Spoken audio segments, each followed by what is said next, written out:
बिस्मिल्लाहिर्रहमानिर्रहीम अस्सलामु अलैकुम वरहमतुल्लाहि वबरकातुह।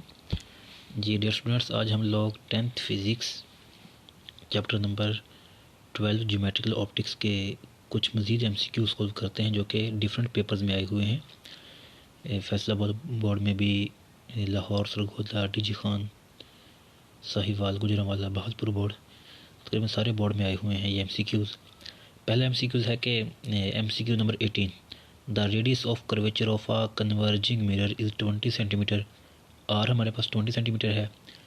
If the it focal length will be, इसकी फोकल लेंथ कितनी होगी? हमें पता है कि focal length equal to formula है F इक्वल टू R/2। तो यहाँ पे वैल्यू पुट करें, R की बजाय 20/2 तो आंसर आएगा 10। तो ऑप्शन नंबर जो 1 है हमारे पास में बिल्कुल करेक्ट है, आंसर 1 आएगा। फोकल लेंथ हमारे पास 10 सेंटीमीटर, ऑप्शन ए आएगा 10 centimetre. Which of the following quantities is not changed during refraction of light. Light के रिफ्रैक्शन के प्रोसेस में हमारे पास डायरेक्शन चेंज हो जाती है, ठीक है, स्पीड भी चेंज होती है। जब मीडियम चेंज होता है तो वेवलेंथ भी चेंज होती है, लेकिन फ्रीक्वेंसी जो है हमारे पास वो रिमेन्स कांस्टेंट रहती है। फ्रीक्वेंसी हमारे पास चेंज नहीं होती रिफ्रैक्शन ऑफ लाइट में। सुनेल लॉ हमारे पास क्या है कि ये होता है कि sine of angle of incident to sine of angle of refraction के दरमियान जो रेशियो होती है रिफ्लेक्शन के दरमियान, तो ये हमारे पास सुनेल लॉ होता है। N is equal to sine I over sine R, angle of incident to angle of refraction. Option number A बिल्कुल ठीक है। The refractive index of crown glass is, पहला ऑप्शन है 2.42, दूसरा है 2.21, तीसरा है 1.66 और ऑप्शन नंबर डी हमारे पास है 1.52। तो जो क्रोन ग्लास का है पूरा टेबल है, इसको आपने अच्छे से पढ़ना है। पेज नंबर 43 पे दिया होता है बुक पे, तो वहाँ पे ये इसका रिफ्रैक्टिव इंडेक्स 1.52 है। नेक्स्ट हमारे पास है कि the refractive index of ice, the refractive index is equal to, ये हमारे पास होता है N equal to C/V। C जहाँ पे स्पीड ऑफ लाइट है हमारे पास, तो N इक्वल टू C/V। तो दूसरे में है N इक्वल टू CV, तीसरे में है N इक्वल टू V/C और डी ऑप्शन है कि N इक्वल टू 1/CV। तो इसको अपने बड़े गौर से याद रखना है कि N इक्वल टू C/V होता है। ऑप्शन नंबर हमारे पास ए बिल्कुल ठीक है।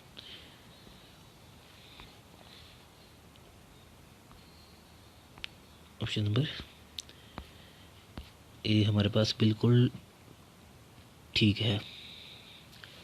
नेक्स्ट है कि the refractive index of ice, ये बर्फ़ जो है उसका रिफ्रैक्टिव इंडेक्स कितना होता है? ये भी टेबल में 1.31 दिया होता है।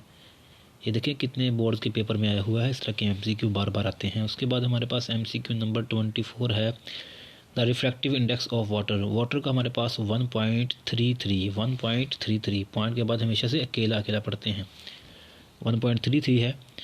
Refractive index of diamond, diamond का जो हीरे का रिफ्रैक्टिव इंडेक्स होता है वो हमारे पास पहला ऑप्शन है कि 2.42, दूसरा है 1.33, तीसरा है 1.31, चौथा है 1। हमें पता है कि जो हमारे पास इसमें 2.42 होता है डायमंड का रिफ्रैक्टिव इंडेक्स। जो दूसरा ऑप्शन है 1.33 ये होता है पानी का, वाटर का, तीसरा होता है ये आइस का, चौथा होता है हमारे पास एयर का जो कि 1 होता है।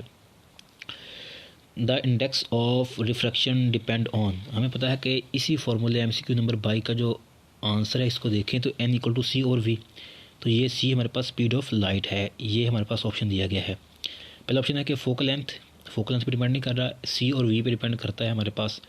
फिर है स्पीड ऑफ लाइट, फिर है इमेज डिस्टेंस जिसको हम Q से डिनोट करते हैं, फिर है ऑब्जेक्ट डिस्टेंस जिसको P से डिनोट करते हैं। तो फार्मूले में हमारे पास जस्ट स्पीड ऑफ लाइट है इन चार ऑप्शन में से।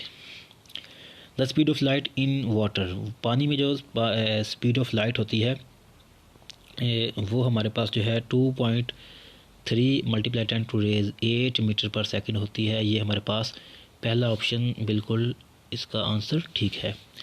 The index of refraction of air, ये अभी पहले हमने डिस्कस किया कि ये हमारे पास होता है 1। ये MCQ नंबर 25 में हमने डिस्कस किया था कि चारों के चारों जो हैं उनको हमने अच्छे से देखा। The speed of light in glass, glass में जो हमारे पास स्पीड ऑफ लाइट होती है, पहला ऑप्शन है 2 × 10⁸ मीटर पर सेकंड, दूसरा है 2 multiply 10 to raise 8 minus 8 metre per second. तीसरा फिर 3 multiply 10 to raise -8 metre per second है। Fourth one 3 multiply 10 to raise +8 metre per second. देखो जो स्पीड ऑफ लाइट होती है वो पावर प्लस में होती है, तो दूसरी बी और सी तो हमारे पास कभी भी सही नहीं हो सकते। तो जो ग्लास में होती है वो हमारे पास 2 multiply 10 to raise 8 metre per second होती है। तो ये ऑप्शन ए ठीक है। Refractive index of ethyl alcohol is, ethyl alcohol का हमारे पास जो है रिफ्रैक्टिव इंडेक्स को अगर हम देखें तो इथाइल अल्कोहल का उसने पूछा है रिफ्रैक्टिव इंडेक्स। डिफरेंट मीडिया के रिफ्रैक्टिव इंडेक्स यहाँ पे पूछे जा रहे हैं।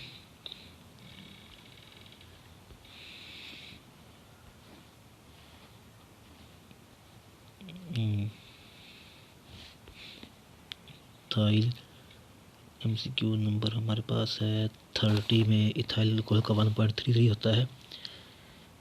इथाइल अल्कोहल का 1.33 होगा इसका आंसर,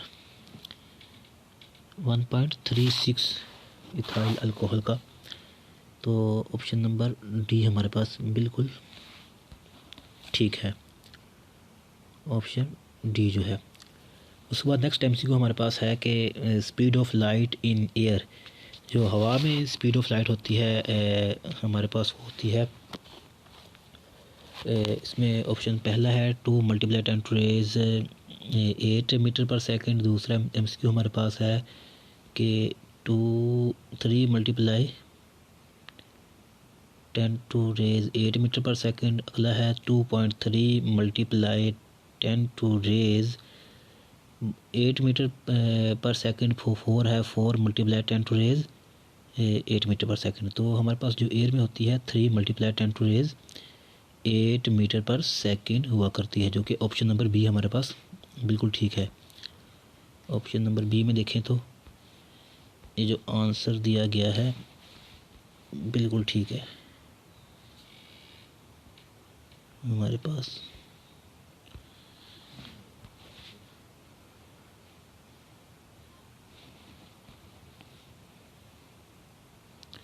नेक्स्ट MCQ है कि the critical angle of a glass, जो हमारे पास ग्लास का क्रिटिकल एंगल कितना होता है। पहला MCQ जो है हमारे पास इसमें दिया गया है 42 डिग्री, फिर दिया गया है हमारे पास 45 डिग्री, फिर दिया गया है हमारे पास 90 डिग्री, और लास्ट ऑप्शन हमारे पास है 0 डिग्री। तो क्रिटिकल एंगल जो होता है हमारे पास ग्लास का 42 डिग्री हुआ करता है। ये भी बुक पे लिखे होते हैं सारी चीज़ें। The critical angle of water is, water का जो हमारे पास क्रिटिकल एंगल है उसके बारे में भी ये MCQ पूछा जा चुका है, जो कि 48.8 डिग्री हुआ करता है। ऑप्शन नंबर ए बिल्कुल ठीक है इसमें। नेक्स्ट हमारे पास एक MCQ है जिसका ये 48.8 है। If a ray of light in glass is incident on an air surface. If a ray of light is incident if a ray of light in glass is incident on an air surface at an angle greater than critical angle, the ray will be।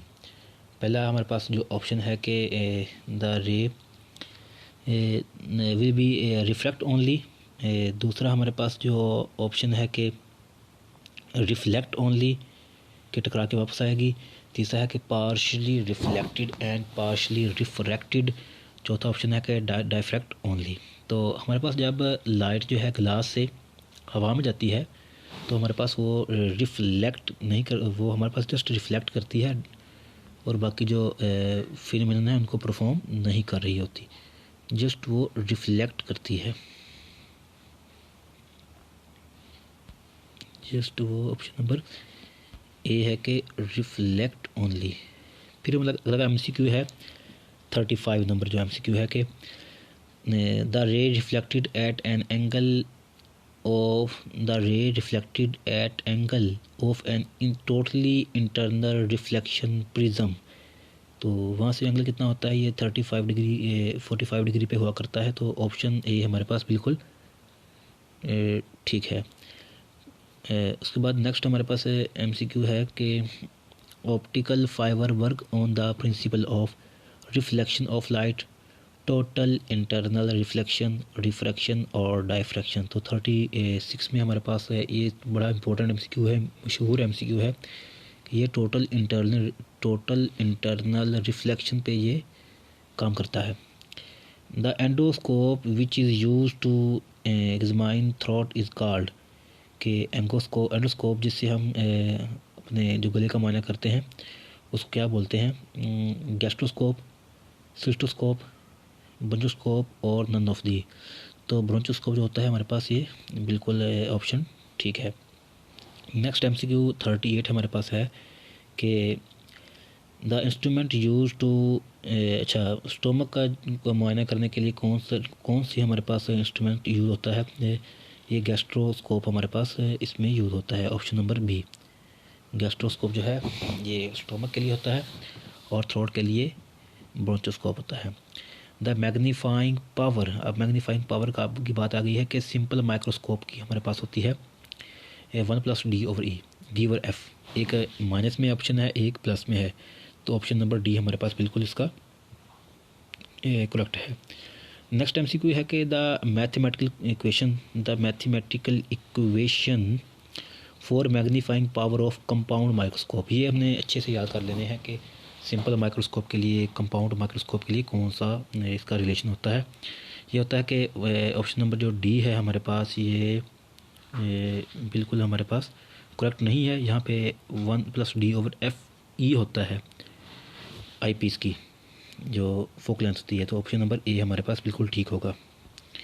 और next जो अगला हमारे पास MCQ है कि an image formed by camera, जो camera से image बनता है हमारे पास वो किस तरह से होता है, real, inverted and diminished.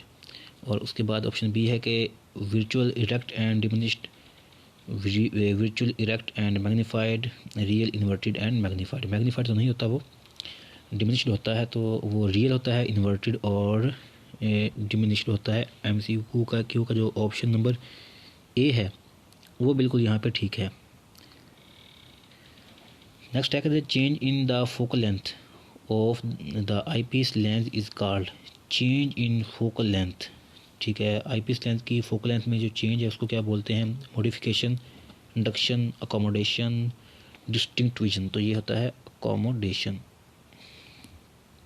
Number of lenses used in slide projector, slide projector में कितने लेंस इस्तेमाल होते हैं, 2, 3, 0, 1। तो स्लाइड प्रोजेक्टर में हमारे पास 3 लेंस इस्तेमाल होते हैं। At night we can see the stars in the sky without telescope.